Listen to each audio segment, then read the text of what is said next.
We're gonna clean this chair. We just had a little baby a couple weeks ago, and our friend gave us this rocking chair hand-me-down. I think it's from West Elm. I've already cleaned the cushion, took the cushion off and put it in the washer, and this pillow as well. But you can look and see that, maybe the arms could use some cleaning. Get those to the same color. So we're gonna use this Neat steam cleaner, N-E-A-T. And then I bought a Stanley wet dry vac and this, this kind of steam cleaning extraction head. You see how it works?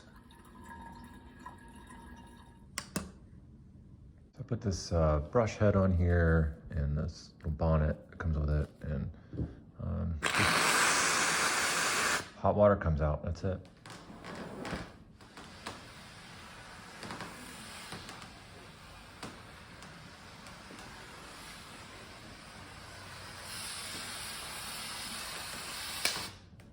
It with this OxyClean. It says it's for the tub, but I don't know, it's all the same, I'm sure. It's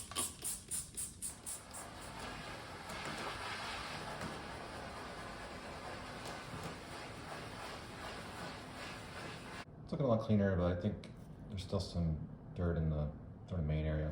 I've got these drill head bits too. I'm just gonna use my hand and scrub it a little bit.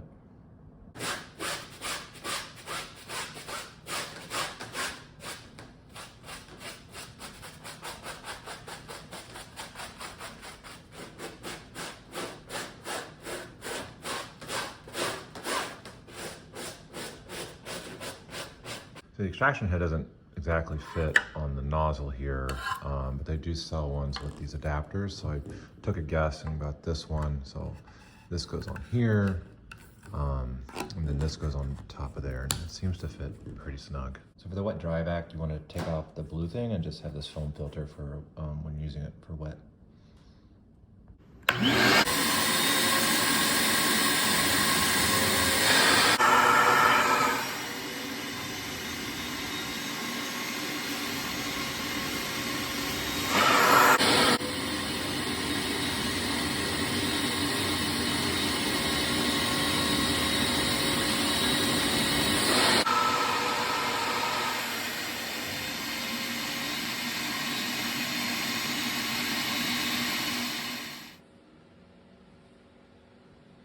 Worked on this arm for about an hour, steaming, soap, scrubbing, water, and vacuuming. I probably did that 3 times, and I think it looks pretty clean. Look at the other arm I didn't touch yet. I don't know if it shows up on camera, but kind of brown, dingy, and then compared to the other side. So we'll see how it looks when it dries tomorrow, but I'll go ahead and finish the rest of this. All right, here's our dry chair, and it's super clean. Really happy with this. So, good job, steamer and wet dry vac.